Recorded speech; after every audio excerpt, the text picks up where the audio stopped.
Hey guys, in this video we're going to be talking about foam rolling and myofascial release. So whenever you're rolling out, you got options, right? You can use something like a foam roller that has foam around it with a hard center, or sometimes you have just like the big foam full thing, or you can have like a lacrosse ball. So the more dense the material that you're rolling on or against, the deeper tissue penetration you'll have, technically the better it is for you. But if you haven't and or aren't used to foam rolling, then something more dense might be a little bit more painful or more triggering than you're ready for at this moment, and that's okay.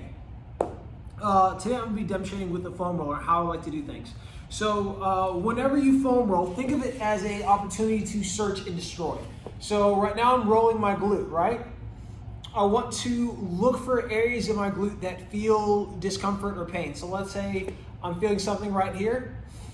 What I'm going to first do is I'm going to do some passive release technique. I just try to apply more force into the area, maybe lengthen the glute by putting my ankle over my knee like so, and just letting that sink in there and just breathe for a while. So you want to apply force into this tight area,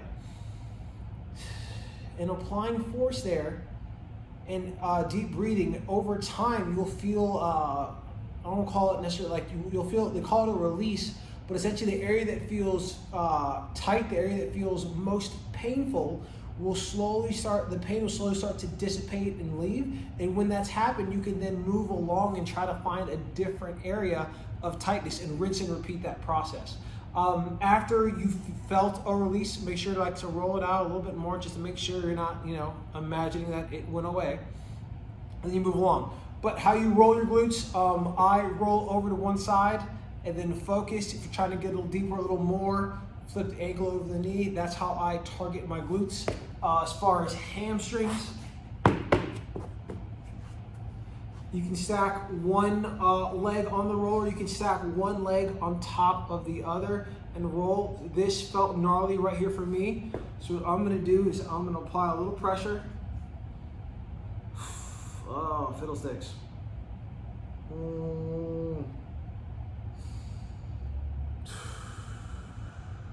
So I do something like this, right? And just make sure I get that release that I'm looking for. Just keep breathing.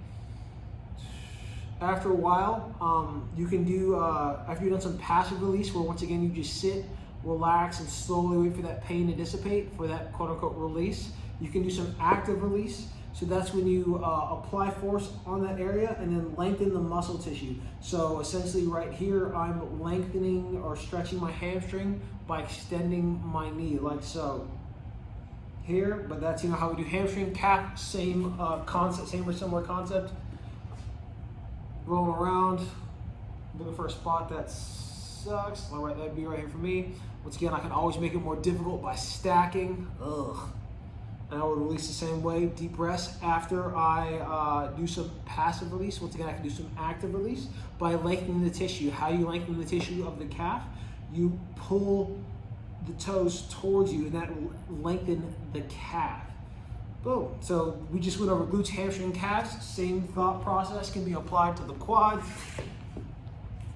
You can roll both quads at the same time, or you can hop one leg off the roller and target the quads, individual quads specifically.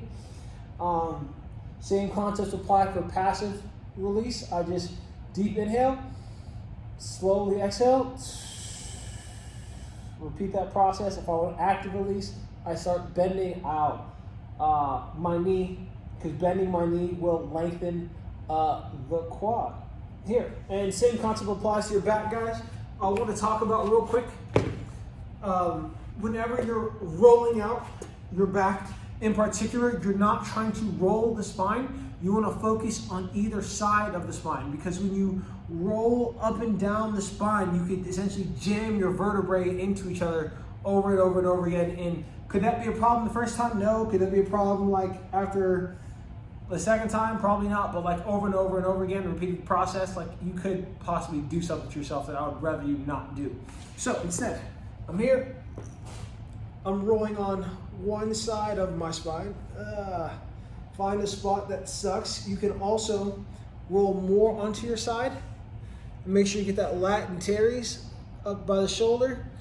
So if you want to get some more stretching of the shoulder, you can kind of put your wrist in different positions. And really, once again, rolling out that muscle tissue to enhance recovery. Yeah. And of course, you can do the same thing we just did back. You can kind of do your shin as well. You just have to make sure you're not rolling on the bone. So the bone is not here. You're slightly offset, rolling on the muscle tissue on the side of your shin. We call that your anterior tibialis or tibialis anterior, depending who you ask.